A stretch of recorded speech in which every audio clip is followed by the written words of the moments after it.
Oke. Jadi menunggu rektor datang, kita pakai bahasa Inggris. Jadi mari sama-sama kita belajar bahasa Inggris. Ini bagus nih. Ini menurut saya luar biasa, ya. Dan ini bisa menjadi promosi kita bahwa kita bisa mendatangkan orang dari India, keluarga dari Tuan Ampur. Bismillahirrahmanirrahim. Assalamualaikum warahmatullahi wabarakatuh. Alhamdulillah wa syukurillah wassalatu wassalamu ala rasulillah amma ba'd. Hadirin yang dirahmati Allah, Bapak pengurus yayasan bersama dengan keluarga besar Yayasan Dharma Wangsa, kemudian Bapak Rektor 1, ada setengah Rektor 3 juga, Bapak Kepala Sekolah, para dekan, dan juga hadirin hadirat yang dirahmati Allah Subhanahu wa taala. Alhamdulillah hari ini hari ke-21. Kita akan mendengarkan sebuah kajian. Mungkin akan berbeda dari kajian-kajian yang pernah kita dengar selama ini. Kata orang, kampung nelayan banyak palu. Lanjut jalan ke Tanjung Morawa. Hari ini di Ramadan yang ke-21, Ustadz kita dari India. Cocok merasa? Oke. Mari sama-sama kita ikuti pengajian kita hari ini. Mudah-mudahan memberikan pembelajaran kepada kita. Please, Ustadz, tafadhol. Aku yang tahu itu aja Ustadz. Please, tafadhol.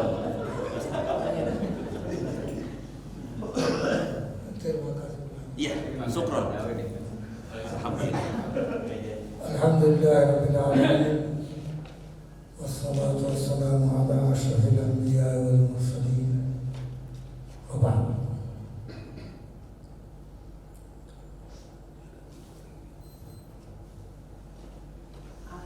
Bunya al-Islam ala khams.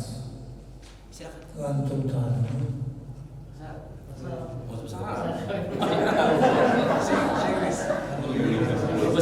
Islam is built on 5 pillars.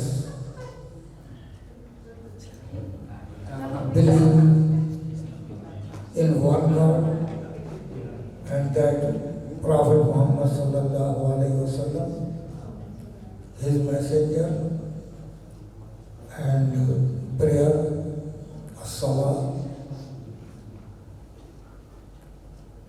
wasiyam, fasting. Alhamdulillah. Alhamdulillah kita bijak.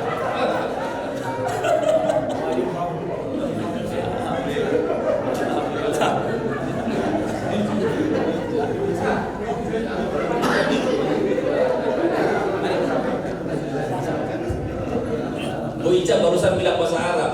Saya udah berkeringat sebenarnya. Alhamdulillah. Tafadhol, Ustaz. فالصوم والصلاة والزكاة والحج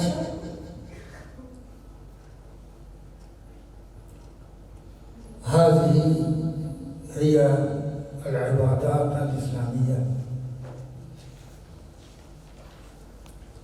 والفرق بين العبادات والمعاملات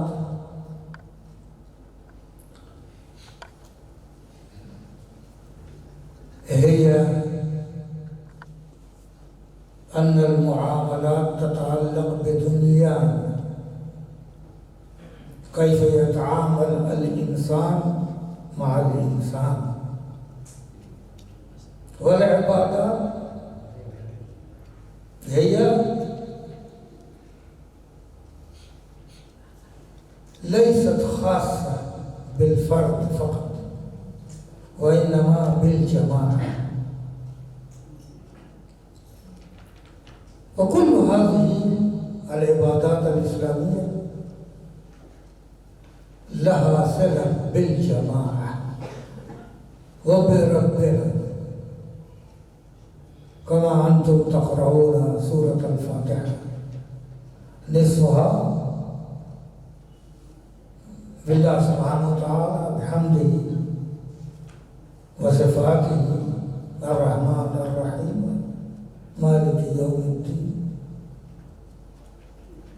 ونصفها بالإنسان يطلب منه أن لا يجعلنا من الضالين.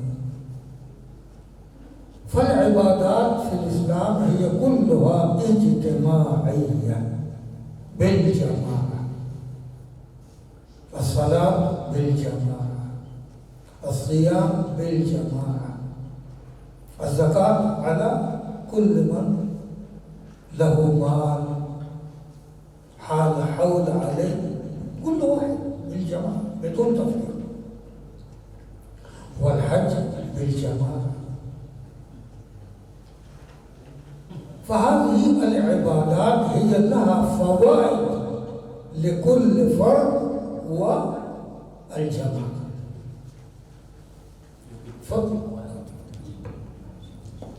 Assalamualaikum warahmatullahi wabarakatuh. Prof. Salahuddin memulai tausiahnya dengan memanjatkan syukur kepada Allah dan selawat kepada Rasulullah. Kemudian beliau memulai dengan mengatakan perintah-perintah Allah kepada kita semua secara umum dapat dibagi menjadi dua kelompok besar. Ada kelompok pertama yang disebut dengan kelompok-kelompok ibadah. Dimaksudkan dengan ibadah di sini adalah ibadah-ibadah dalam bentuk ibadah ritual. Dan yang kedua, perintah-perintah Allah berkaitan juga dengan apa yang disebut dengan kelompok kedua, itulah kelompok muamalah. Jadi sholat, zakat, puasa, haji, ada nilai ibadah di sana karena berkaitan antara hubungan hamba dengan Tuhannya. Akan tetapi keseluruhan ibadah pun memiliki dimensi sosial. Maka sholat diperintahkan dilakukan secara berjamaah. Begitu juga zakat untuk membangun jembatan hati dengan komunitas di sekitar. Begitu juga kita memulai puasa dengan bersama-sama nilai jamaah, apalagi haji. Nah, ini tercermin juga sebagaimana yang selalu kita baca dalam surah Al-Fatihah. Al-Fatihah dapat dibagi menjadi dua bagian besar. Bagian yang pertama, pembukaan Al-Fatihah hingga pertengahan Al-Fatihah bercerita hubungan hamba dengan Tuhannya.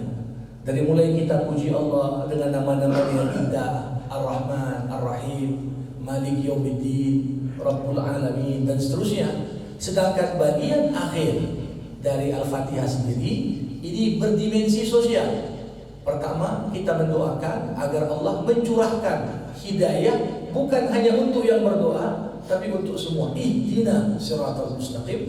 Kemudian menyoroti dari aspek dan dimensi sosial mana kelompok-kelompok yang tentunya perlu dihindari dalam menjalani kehidupan.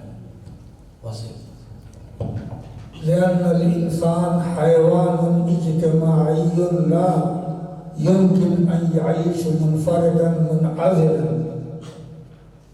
من الحيوان مثل النمل والقرود والأفيال فكثير والنحل كثير من الحيوانات تعيش بالجماعة وهكذا الإنسان. فعبادات مثل الصلاة هي الحج الأصغر لكل مسلم. وفي نفس الوقت لماذا الحج الأكبر الأصغر لكل مسلم؟ لأن الصلاة تقرب العبد بمعبوده في صلاته، يقرب العبد بمعبوده. ثم في نفس الوقت الصلاة خنجر في يد المسلم تقتل الفحشاء والمنكر والبغي، المنكرات والفواحش كلها. يعني الصلاة تعلمنا الطهارة. الطهور شطر من الإيمان. Ya, karena manusia adalah makhluk sosial, maka perhatian ajaran Islam terhadap aspek sosial begitu dalam. Kita lihat sebagai contoh dalam amal-amal ibadah yang dinilai selama ini begitu melekat unsur hablum minallahnya, kaitan hubungan dengan Allah. di dalamnya pun sebenarnya tercermin hubungan sosial yang cukup kuat. Sholat sebagai contoh itu biasa disebut para ulama dengan istilah haji kecil. Kenapa sholat disebut dengan haji kecil? Sebagaimana haji besar, kita berangkat ke Mekah, ke tanah suci, bertawaf dan sebagainya, mendekatkan kita dengan Allah, dengan rumahnya, dengan Baitullah. Maka sesungguhnya ketika kita sholat, inilah haji yang mampu dilakukan oleh setiap orang. Dan dalam sholat, posisi hamba dieratkan dan didekatkan dengan Allah. Terbukti ketika bersujud itulah momen yang paling dekat antara hamba dengan Tuhannya. Salat pun ini seperti menggambarkan kita membawa semacam senjata. Jadi salat pun di dalamnya ada makna perang. Bawa senjata. Apa yang dibunuh dan dibacok bukan orang-orang, tapi segala bentuk fahsya dan munkar. Kemungkaran-kemungkaran yang ada kita basmi dengan solat, karena tujuan solat adalah inna salata tanha 'anil fahsya'i wal munkar. Inna salata tanha 'anil fahsya'i. As-salat huwa kama qulna huwa al-mi'raj al-asghar li kulli mu'min. Hiya tu'allimuna at-tahara. Walakin laysat faqat taharatul makan wal abdan, wa innama taharatul nufus, طهارة المجتمع. قبل أن يصلي الإنسان يجب أن يفكر هل سجداته هي تقبل عند الله أو لا، لأنه هو يذهب إلى المسجد ويقدم يحضر حضرة جل جلاله ويسأل نفسه كيف يجد جرأة ليقف في hadrat Allah Subhanahu wa Ta'ala. Salat juga merupakan sebuah proses pensucian. Makanya di antara syarat diterimanya salat, kita perlu bersuci. Ya. Dan ketika seorang melakukan ibadah salat, maka proses pensucian itu bukan hanya berkaitan dengan pensucian diri seorang hamba dengan dikikis segala sifat-sifat yang buruk pada dirinya, tapi sholat juga proses pembersihan terhadap segala nilai-nilai yang merusak yang ada di tengah-tengah masyarakat. Jadi sholat itu menjadikan seorang memerangi segala bentuk kemungkaran yang ada di masyarakat di mana dia tinggal. As-salat was-siyam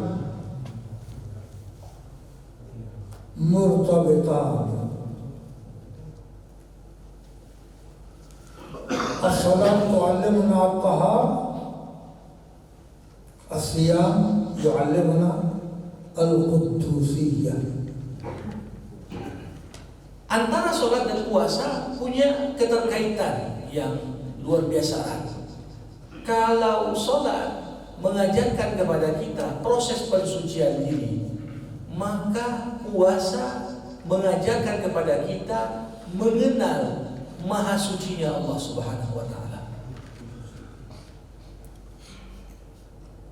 لأن في حالة الصلاة وفي حالة الصيام المسلم يكون قدوسيا. So you have to be قدوسيا. عليك أن تكون قدوسيا. المسلم يجب أن يكون قدوسيا، قهاري غفاري قدوسي جبروت، قهاري غفاري قدوسي جبروتي. فهذه العناصر الأربعة إذا وجدت في المسلم يكون مسلما. Jadi ketika kita berpuasa, sholat dan puasa mengajarkan kita mengejawantahkan nama-nama dan sifat Allah pada diri kita. Allah bersifat kudus, maka kita pun mencoba untuk meneladani sifat-sifat Allah. Tuhan yang Maha Suci. Allah bersifat Al-Qahhar, kita pun mencoba untuk mengejawantahkan keteladanan sifat Qahhar pada diri kita. Termasuk Allah bersifat Jabarut, Ya, ini juga kita perlu jawantahkan. Tidak dianggap sempurna iman seseorang sampai terhimpun ya, keteladanan sifat-sifat Allah pada dirinya. Qahhari liyufarriq bainal haqq wal batil bidun tanazul la yujad hunaka musawamah bainal haqq wal batil.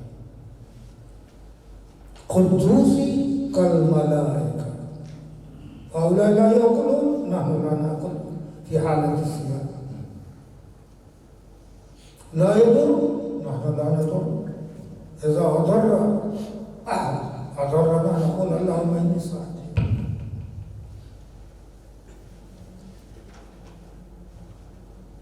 Qahari meneladani sifat Allah Al-Qahar, artinya ketika berpuasa dan sholat kita harus mampu menjadi hamba yang bisa membedakan antara mana yang benar dan mana yang salah. Tidak kemudian bernegosiasi terhadap kesalahan. Karena pada hakikatnya sholat itu dan puasa itu menanamkan kemampuan untuk membedakan mana pemisah antara yang benar dan salah.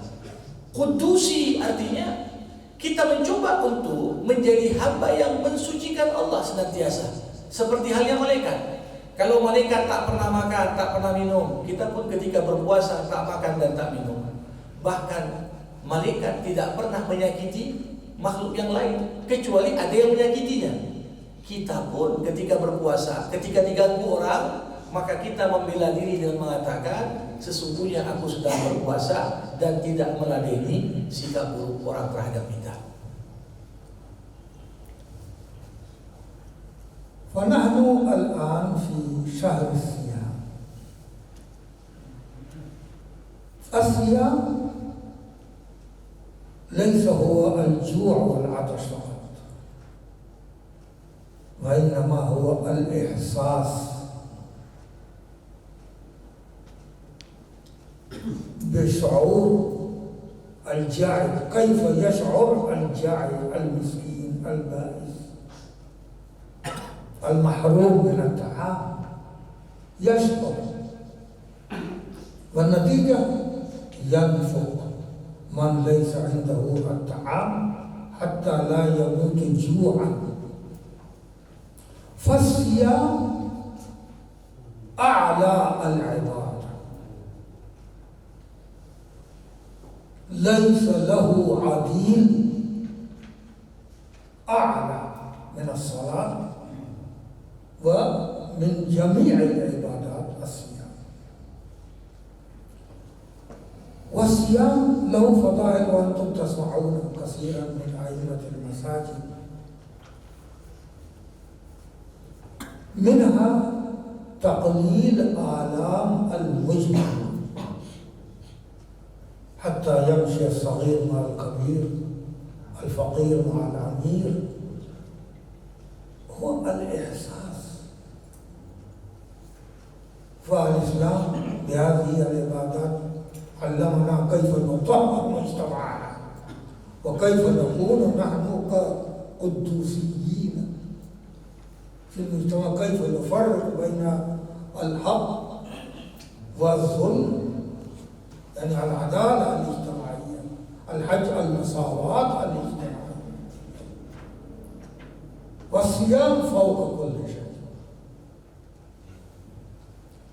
خال من الرياء. الممكن يتظاهر بالرياء انه يصلي لان الناس يرون، وإذا الصيام لا، انا في البيت لا يراني احد، ممكن اكل واشرب الماء البارد من الثلاجه، فخال من الرياء. والله سبحانه وتعالى يجزي به هو بنفسه. Jadi pada aspek sudut pandang tertentu bisa dikatakan bahkan puasa itu lebih tinggi nilainya daripada sholat itu sendiri. Karena puasa bukan hanya sekedar ibadah melatih kita untuk menahan diri dari segala apa yang membatalkan, tetapi esensi puasa adalah tumbuhnya rasa empati dan solidaritas untuk merasakan bagaimana pahitnya rasa lapar yang dirasakan oleh sebagian golongan masyarakat sepanjang tahun. Ketika kita merasakan apa yang dirasakan mereka, ini mendorong kita untuk lebih ringan untuk membelanjakan harta, membantu mereka yang kurang beruntung. Jadi ketika seorang itu berpuasa, seperti dikatakan tadi, seorang lebih peka untuk membedakan mana yang hak dan mana yang batil. Seorang itu lebih suci perasaannya, seperti halnya malaikat yang begitu iba melihat orang-orang yang kemudian terzalimi dan tersakiti. Begitulah bagaimana dari aspek ini bisa dikatakan puasa bahkan nilainya lebih tinggi dibandingkan dengan sholat. Maka kembali lagi dikatakan tadi, dalam puasa ada dimensi jamaah dan sosialnya, sebagaimana dalam haji, dalam sholat, dan dalam zakat itu sendiri.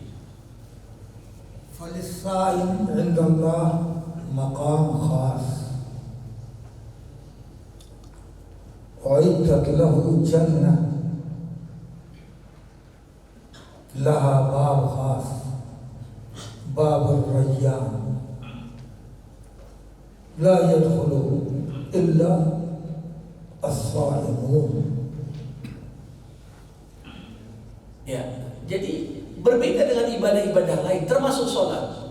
Puasa adalah ibadah yang hanya kita niatkan untuk Allah semata. Bahkan bisa dikatakan puasa adalah satu-satunya amalan yang bisa bebas dari riya. Karenanya puasa itu langsung diberikan Allah Subhanahu wa taala ganjaran darinya.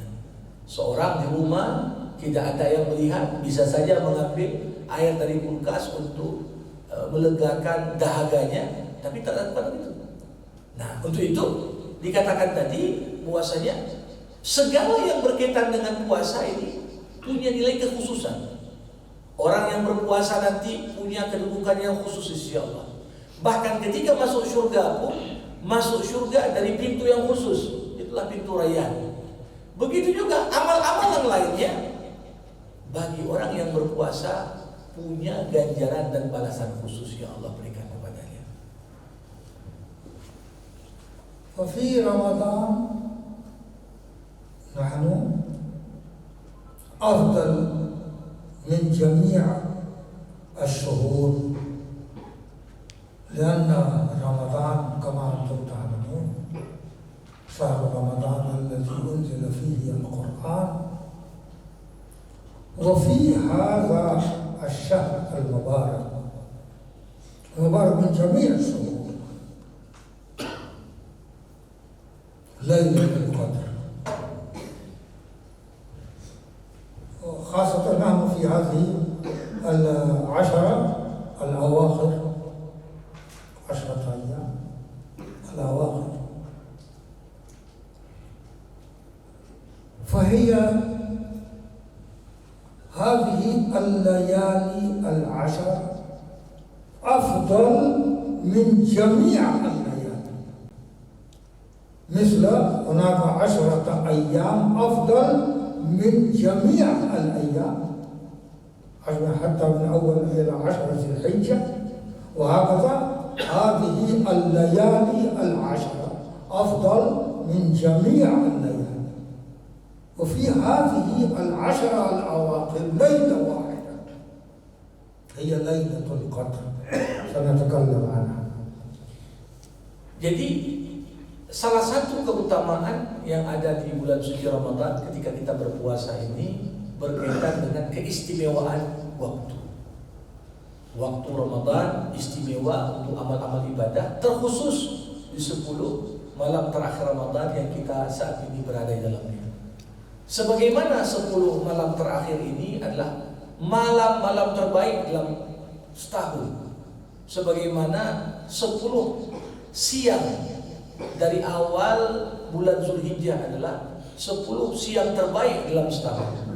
Maka dari itu tentunya malam itu menjadi istimewa karena ada malam Lailatul Qadar, dan beliau menjanjikan pada kita akan menyinggung tentang malam Lailatul Qadar itu. فهذا الشهر ينقسم إلى 13.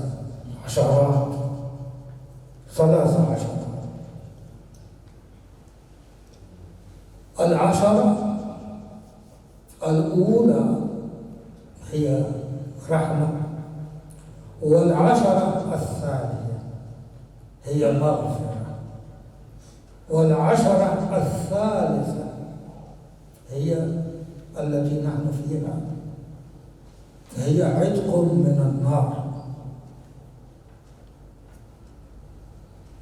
في حالة الصيام الله سبحانه وتعالى يعني يوم الحساب يبعد الصائم لمسافة 70 سنة من حرارة نار الجحيم. الله سبحانه في حالة الصيام الملائكة يستغفرون للصائم حتى يفطر، وكذلك القرآن والصيام لهما صلة، يستغفران للصائم ولمن يتلو في القيام والتراويح ومن قرأ ومن سمع. Para ulama membagi bulan suci Ramadan menjadi 3 bagian. Sepertiga awal Ramadan itulah yang disebut dengan 10 hari penuh dengan rahmat, dan sepertiga kedua 10 hari penuh dengan maghfirah dan ampunan, dan 10 hari terakhir itulah 10 hari itqum minan nar, dibebaskannya seorang hamba dari api neraka. Nah, pada waktu yang istimewa ini, bulan suci Ramadan dengan ibadah puasa di dalamnya juga banyak sekali manfaatnya dan istimewanya.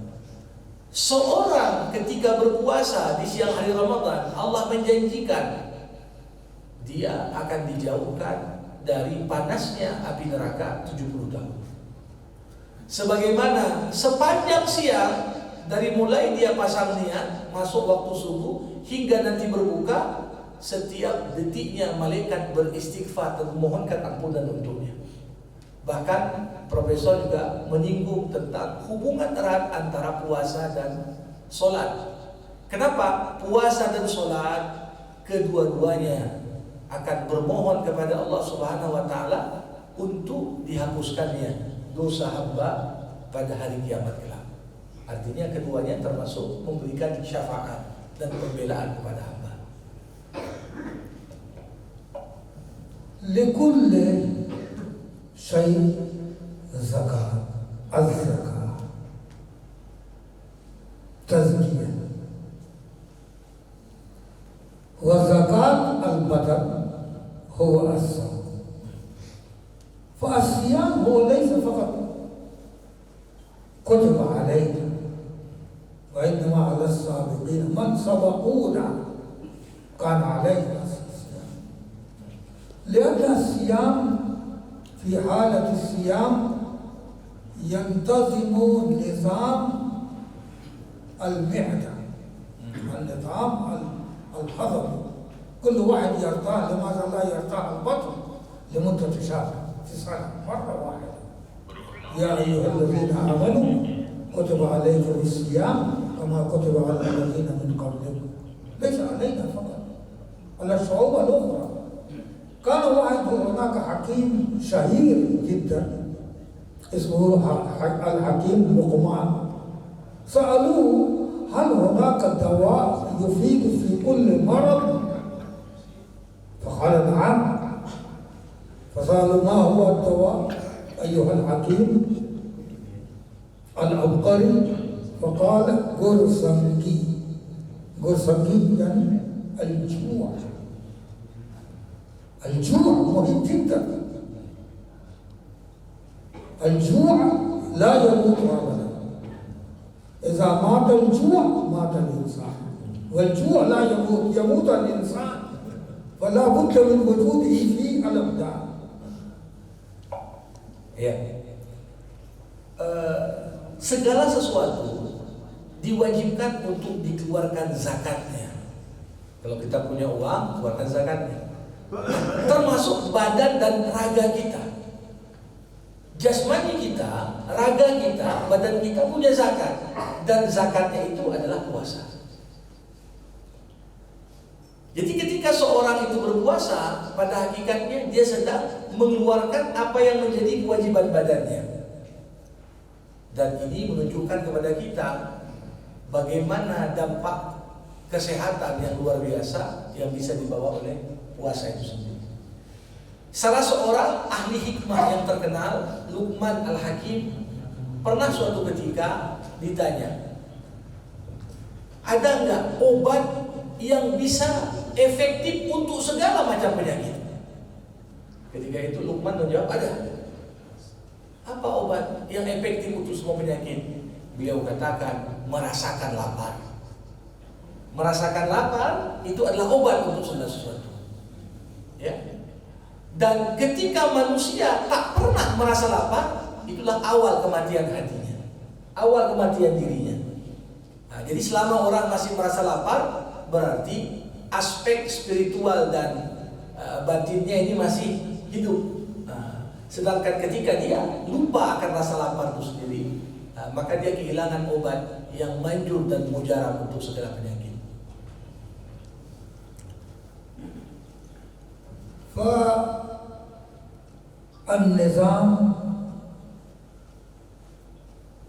النظام الهضمي كان نعرف والأطباء يعرفون، فكيف لا يعلم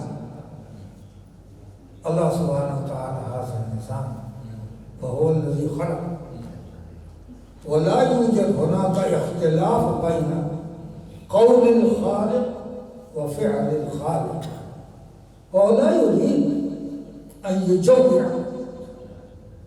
المخلوقين، نعم، بل يريد أن يستقيم النظام الهضمي مثل ما قال الحكيم لقمان.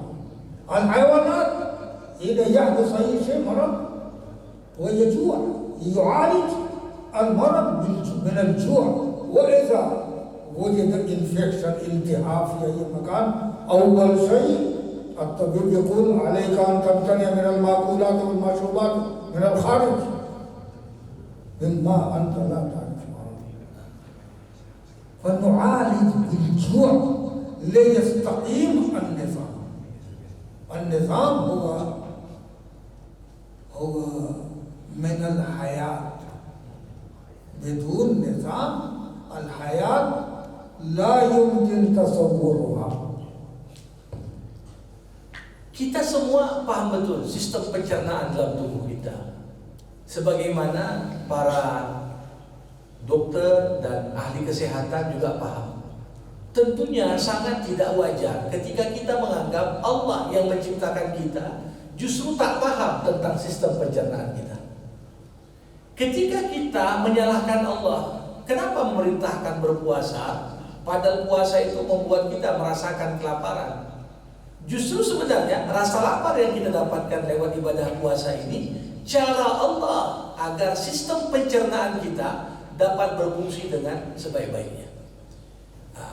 Ketika dalam ilmu kesehatan dan medis, kalau seorang itu mengalami infeksi, maka pesan pertama dokter kepada orang yang terkena infeksi, ya, jangan kau konsumsi makan dan minum yang artinya tahu tak kenali, karena ini juga bisa berbahaya terhadap seseorang yang sedang terkena gangguan tersebut.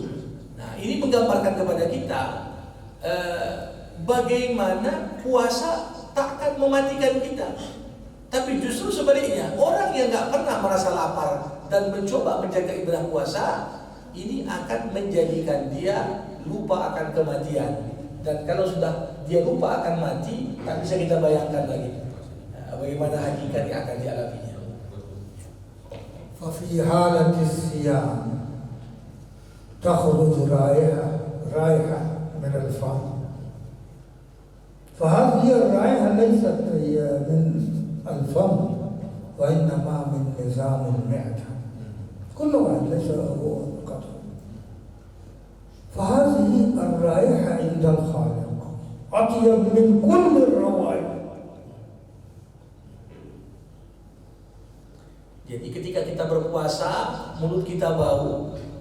sebenarnya bau ini bukan karena bau yang ada di mulut kita, tapi ini bagian dari dampak sistem pencernaan itu sendiri.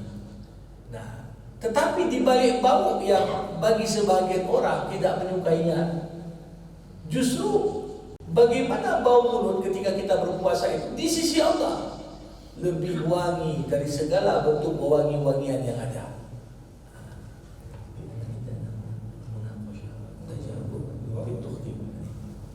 ونحن خلصنا الجزء الأول والجزء الثاني من العشرات الثلاث والثلاث بقي الثلث والثلث فيه خير كثير لأن الثلث هو يقع بين القلة والكثرة. Kita sekarang sudah di sepertiga akhir, sepertiga pertama dan sepertiga kedua sudah berlalu. Sepertiga terakhir ini begitu penting. Kenapa? Karena ini bagian tersisa yang sedikit jika dibandingkan dengan bagian yang sudah berlalu. وفي هذا الجزء الأخير أو العشرة الأواخر هناك ليلة ليست مثلها ليلة القدر. وما أدراك ما ليلة القدر ليلة القدر خير من 1000 شهر. 1000 هنا مجازية. ويقول هي رفضتك لا تنزعج. هناك 1000 بنت تتمنى لتتزوج 1000 بنت. فهذا 1000 هو أسلوب العرب مجاز. وإن 1000 شهر خير من 1000 شهر، يعني خير من كل ليلة من هذه السنة، لأن هناك يأتي السنة القادمة هناك ليلة القدر في رمضان أيضا. ومعنى ذلك ليلة القدر بذاتها هي خير من كل ليلة من الليالي. Sepertiga akhir ini menjadi istimewa karena ada malam qadar, dan Allah gambarkan bagaimana keistimewaan malam itu dengan kata-kata Lailatul Qadri khairum min alfi syahr. Malam qadar lebih baik daripada 1000 bulan. Nah, ungkapan dan redaksi 1000 di sini bukanlah maksudnya ungkapan yang sebenarnya, tetapi bagian dari gaya bahasa metaforis. Kalau orang Arab ingin menggambarkan sesuatu yang banyak, biasanya digunakanlah kata 1000. Kalau ada seorang melamar seorang gadis, rupanya lamaran begitulah. Untuk membesarkan hatinya, orang Arab mengatakan masih ada 1000 gadis yang lain, katanya. Nah, jadi untuk menggambarkan bukan betul-betul ada 1000, tetapi ini adalah gambaran banyaknya pilihan dan opsi lain. Kalau sudah berlalu malam qadar dan tahun ini kita belum memperolehnya, maka di setiap tahunnya ada malam qadar yang menunggu kita untuk menjemputnya. وقبل أن أنسى يجب أن أذكر أن الزكاة في هذا الشهر أفضل ليزكي الإنسان ماله. لماذا؟ لأن في هذا الشهر الحسنة ب10 أمثالها في عادة في الأيام العادية، ولكن في الصيام من 10 إلى 700، يعني الأجر يزيد. فلا بد من الزكاة ليزكي الناس. والزكاة هي في القرآن الإنفاق، يعني يجب أن ينفق مما رزق من الرزق. الإنسان يذهب من هذه الدنيا ويده فارغة. حتى الإسكندر الأكبر أمر شعبه بعد ما يموت يخرجوا الآيات فمن جنازته كانت عيان فارغة وهو يرحل من هذه الدنيا. فالله سبحانه وتعالى يعطي، هو المعطي، فلا تفهم أنت هذا مالك، لا. فإذا وجد عندك كمية محترمة لا تموت جوعا، عندك رغيف كثير وهو يموت جوعا، فعليك أن تعطيه وتنقذ نفسك. فهكذا نقوم بأموال الزكاة تقليل من آلام الفقراء والبؤساء والمساكين واليتامى. ممكن نصرف على طلاب العلم والمؤسسات العلمية والآرامل والأيتام والمصالح من أجل الخير. ليه نكون مصداقا لهذا البيت الذي علامة محمد قال: قهاریو، غفاریو، قدوسیو، جبروت، یہ 4 عناصر ہو تو بنتا ہے مسلمان. فلا بد ان نكون قهاريا. مثلا هناك إسرائيل يظلم في الأقصى، هل نسكت؟ لا نسكت. هنا يجب أن نكون قاهرا على أعداء الإسلام. قدوسي نحب الطهارة، مجتمع مسلم يحب الطهارة، نظافة. قهار، غفار. ماذا نقول في رمضان؟ نقول ما قالت فاطمة والنبي علمها: قولي يا عائشة اللهم إنك عفو تحب العفو فاعف عني. فهذا غفار. جبروتي لأنك أنت أشرف المخلوقات، أشرف من الملائكة، فأنت همزة الوصل بين الإنسان والله سبحانه وتعالى. عالم الجبروت، أنت في عالم الجبروت، أنت جبروتي، كن جبروتيا. Ya, di penutup dari apa yang disampaikan, beliau ingatkan kita juga sebaik-baiknya mengeluarkan zakat dan sedekah adalah di bulan ini. Karena kalau di bulan lain saja itu sudah dilipat gandakan Allah. Bagaimana segala dana-dana sosial yang kita keluarkan untuk membantu sesama, maka di bulan suci Ramadan ini setiap amal kebajikan dalam bentuk sedekah, zakat kita dilipat gandakan hingga 700 kali lipat. Dan ini menggambarkan kepada kita betapa besarnya keutamaan. Nah, untuk itu di dalamnya sekali lagi beliau ingatkan, dengan zakat kita maka bisa hiduplah lembaga-lembaga sosial Islam. Dengan zakat kita bisa berkembanglah dakwah-dakwah di pedalaman. Dengan dakwah Islam, dengan zakat kita bisa berkembanglah, ya, bertahan hidup orang-orang yang sepanjang tahun merasakan kelaparan. Nah, jadi esensi dari apa yang beliau sampaikan dalam tausiah ini, 4 sifat yang perlu untuk kita jaga di bulan suci Ramadan tadi. Qahari artinya mampu membedakan mana yang benar dan salah. Ketika kita lihat bagaimana serangan Israel kepada saudara kita di Palestina, bahkan saat berada dalam masjid, ini nggak boleh kita diam saja, tapi perlu kita suarakan, kita tentang, dan kita tunjukkan bahwasanya yang dilakukan itu bertentangan dengan hak asasi manusia.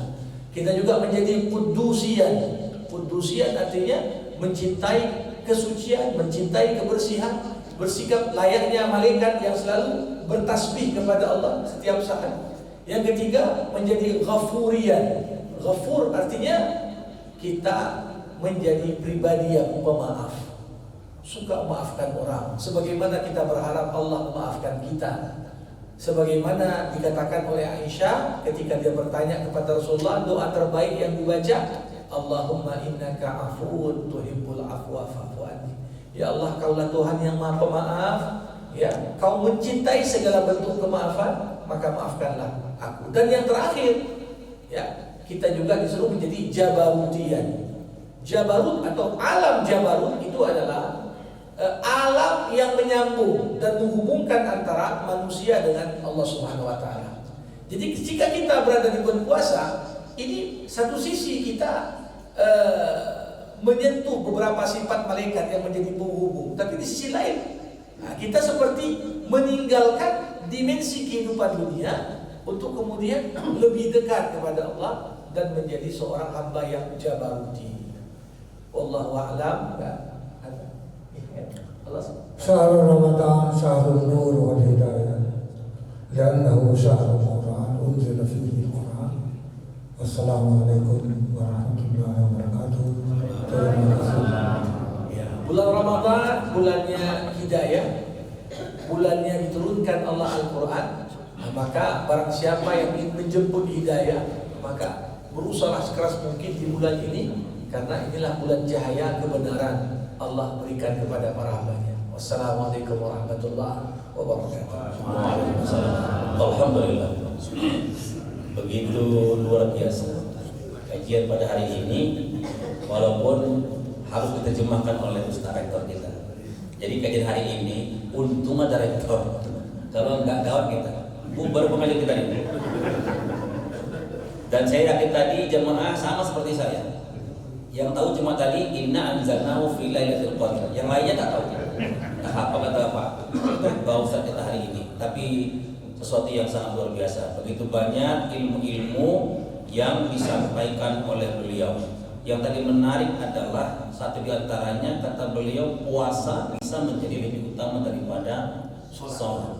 Karena puasa tidak bisa menimbulkan orang menjadi ria. Dan ternyata sekalipun kita rajin sholat, tidak ada pintu surga khusus untuk orang yang sholat. Tapi untuk orang yang puasa ada. Babur raya. Gitu. Tapi jangan mungkin gara-gara ini awak tak sholat. Puasa aja lah. Karena tak ada pintu surga untuk sholat. Itu dia. Jadi ya, Ustaz, ini mungkin ada pertanyaan. Dan tadi saya berpikir begini, Ustaz, ingin bertanya. Kata beliau tadi kan bahwa puasa itu melatih kita untuk empati simpati kepada kelaparan, kepada orang-orang yang miskin. Pertanyaannya begini, Ustaz. Sekarang kan muncul fenomena buka puasa. Buka puasanya kadang-kadang bukan di tempat yang sederhana. Justru kadang-kadang di hotel. Hotel berbintang. Mulai dari bintang 1 sampai bintang 7. Jadi ya yang paling bayarnya gitu loh. Banyak makan. Jadi apakah menurut Ustaz ini sinkron sebenarnya antara puasa yang dilakukan seharian merasakan laparnya orang miskin, lalu kemudian mereka yang berpuasa itu berbuka puasa di hotel berbintang 5, lalu mempostingnya dan dibuat di story. Silakan Ustaz.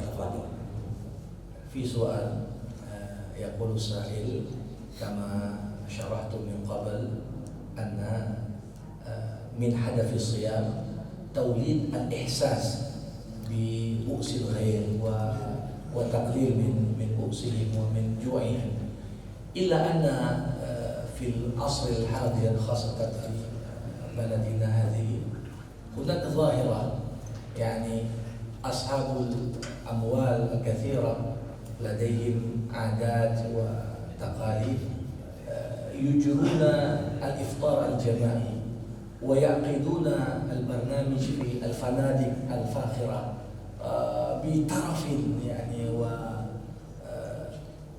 على وإسراف يعني. كيف ترى يعني مثلا بين هذه الظاهرة وبين ما قدمت من بيان حول هدف من الصيام من أجل توليد الإحساس بتحميل البؤس؟ إذا خلا الإخلاص من العمل، أي عمل، العمل لا قيمة له. فكثير من الأغنياء هؤلاء يتظاهرون بوضعهم الاجتماعي والوجاهة الاجتماعية، يعني أنا غني وأنا عندي سيارة فاخرة الجاكيتا والفرنسا المستورد التواضع. والله المسلم إذا لا يعلم من يعيش بجواره أن يموت جوعا أو عطشا لا يقبل صلاته ولا صيامه. Ya, ketika satu amalan yang kita kerjakan hampa dari nilai keikhlasan, maka yang terjadi amal itu tidak akan bisa mencapai apa yang menjadi tujuan. Nah, fenomena yang digambarkan tadi ini menggambarkan bahwasanya bagi sebagian kalangan yang masuk kategori kalangan atas, ini kebanyakan dari apa yang dilakukan itu hampa dari keikhlasan itu sendiri, sehingga lebih banyak menonjolkan aspek untuk menonjolkan apa yang dia buat, diposting lah ini dan itu. Nah, sedangkan dikatakan dalam ajaran agama, apabila seorang hidup dan dia tidak mengetahui bahwasanya tetangganya sendiri lapar dan bisa hampir mati karena kelaparan, maka tak akan diterima sholat dan puasanya. Jadi ini menggambarkan pada kita bahwasanya ini seperti menjadi semacam gaya hidup semata, tapi hilang dari esensi dan tujuan puasa itu sendiri. هناك ناس كثير أحياء الخير موجود لا يزال كثير من الناس هؤلاء يتبرعون ولكن لا يحبون التفاهم. كثير من الناس يعملون هكذا، ولكن بعضهم هؤلاء يصرفون الإسراف، يصرفون. الله لا يحب المسرفين المبذرين. Jadi kita tak menggeneralisir. Banyak juga orang kaya justru di bulan ini berinfak dengan luar biasa, tapi sedikit pun tidak meminta disorot dan dipublikasi.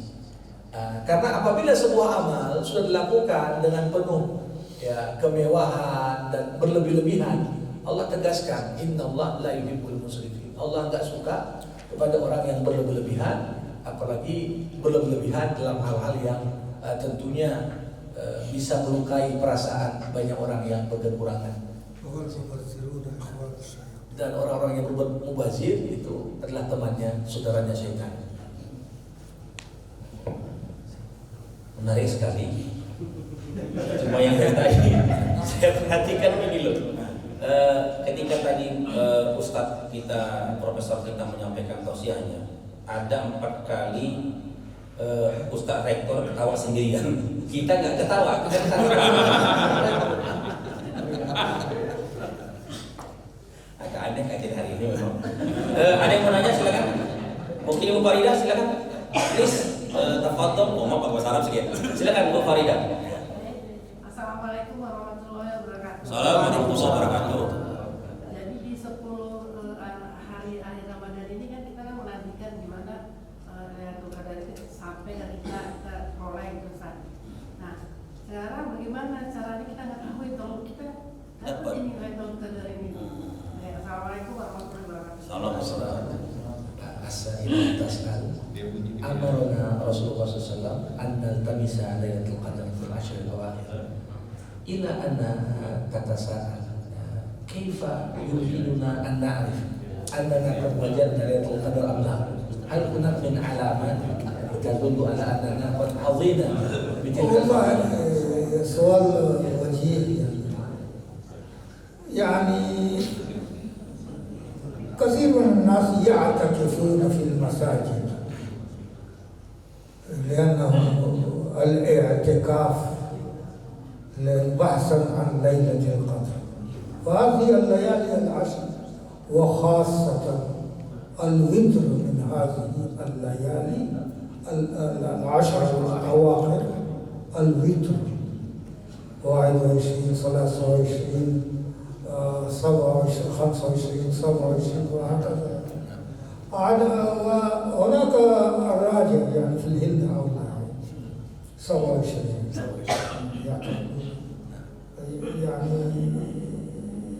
يشغلون أنفسهم في العبادة طول الليل يوم 27. لأن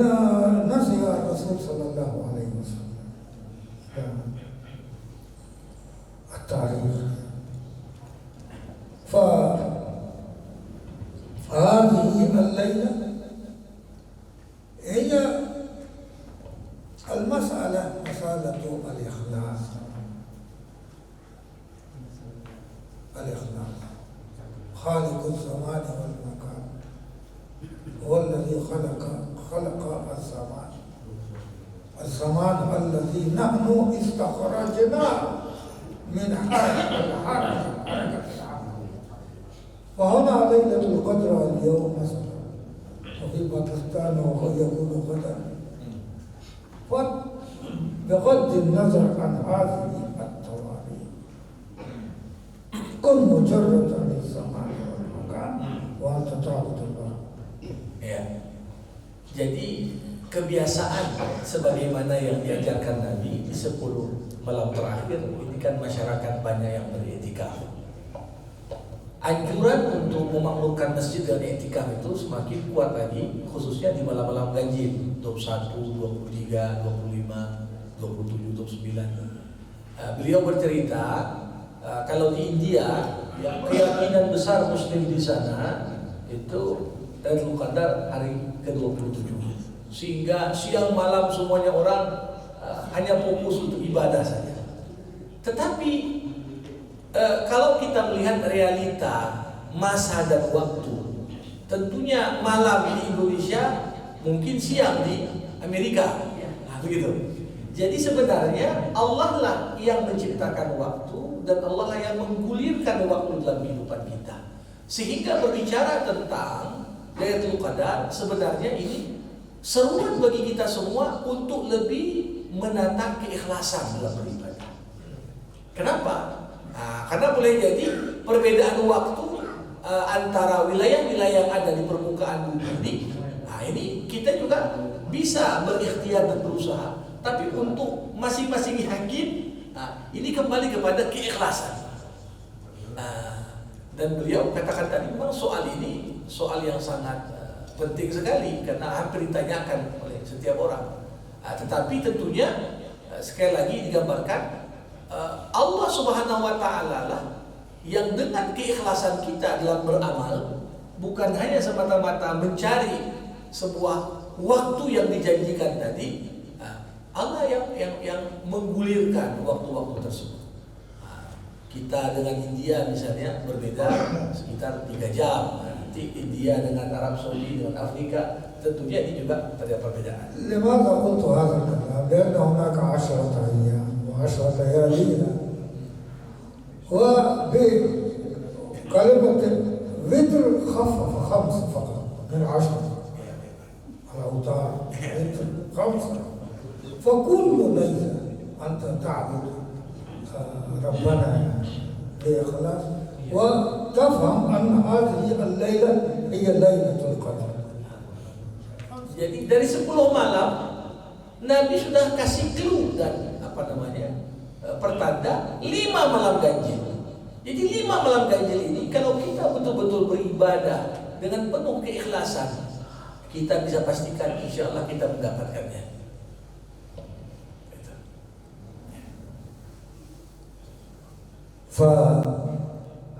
فمن شهد منكم الشهر فليصوم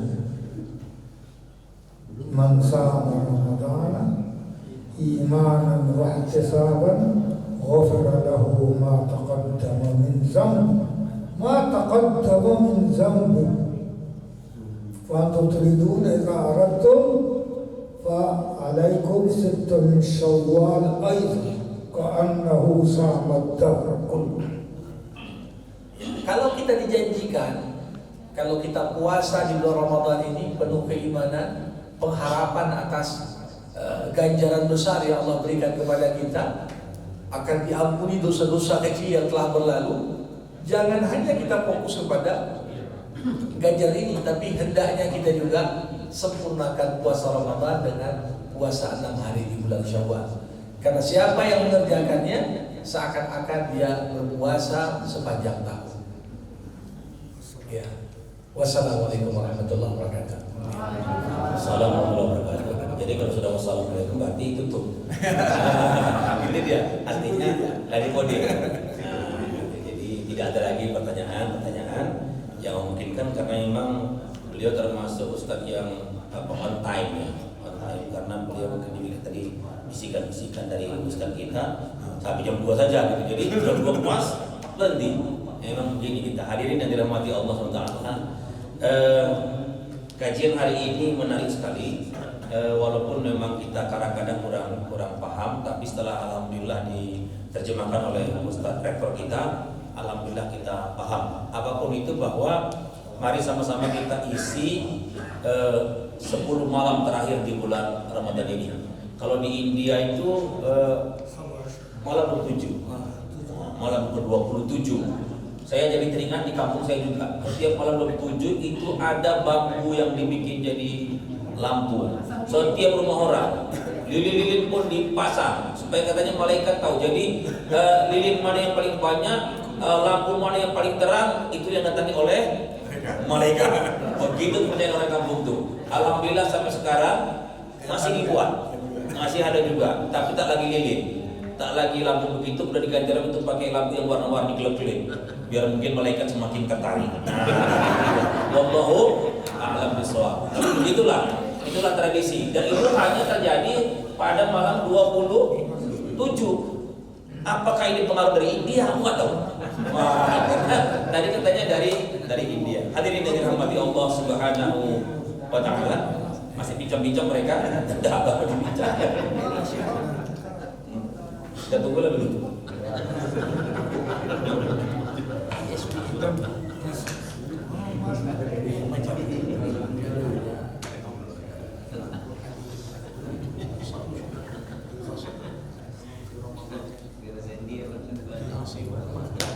Saya jujur kalau bahasa India yang itu cuma segini aja, apa biarin kamu berjahit satu gajian itu beri. Oke. Hadirin yang dirahmati Allah SWT, sebentar kita lihat dulu kajian besok siapa. Besok bersama kita adalah Ustadz Profesor Dr. Haji Muzakir MA. Ada 2 kali berarti beliau. 2 kali ya. Jadi besok kajian kita adalah bersama dengan Bapak Profesor Dr. Haji Muzakir MA. Untuk menutup kajian kita pada hari ini, kita mohon kepada Ustaz Rektor untuk menyampaikan sekali doa.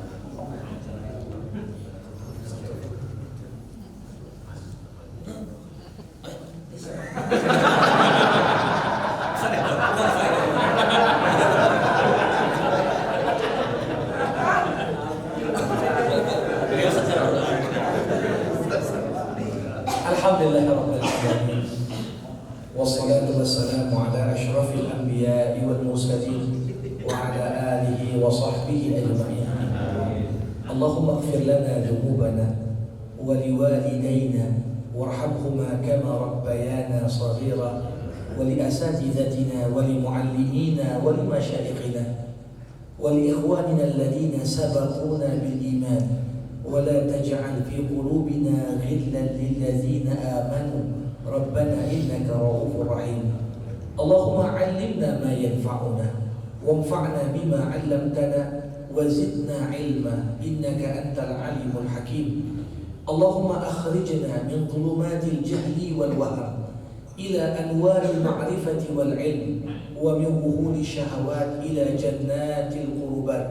اللهم أرنا الحق حقا وارزقنا اتباعه وأرنا الباطل باطلا وارزقنا اجتنابه. اللهم لا سهل إلا ما جعلته سهلا وأنت تجعل الصعب إذا شئت سهلا فسهل جميع أمورنا وأمر مؤسستنا وجامعتنا ومدرستنا درم وانسى ما دامت السماوات والأرض إنك على ما تشاء قدير. اللهم اجعل جمعنا هذا جمعا مرحوما وتفرقنا من بعده تفرقا معصوما. ربنا آتنا في الدنيا حسنة وفي الآخرة حسنة وقنا عذاب النار. وصلى الله على سيدنا محمد وعلى آله وصحبه أجمعين والحمد لله رب العالمين.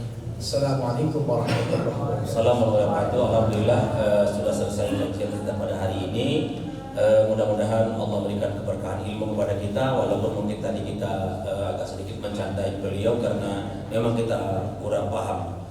Dan saya mendapat kabar Ustaz Rektor bahwa beliau ini akan menjadi salah satu dosen di Darmawangsa, diundang, sudah terdaftar dan akan mulai tahun ajaran 2000 sudah terdaftar. Oh gitu ya. Cuma ini mempersiapkan murid yang Oh, pasti murid. Nah itu dia.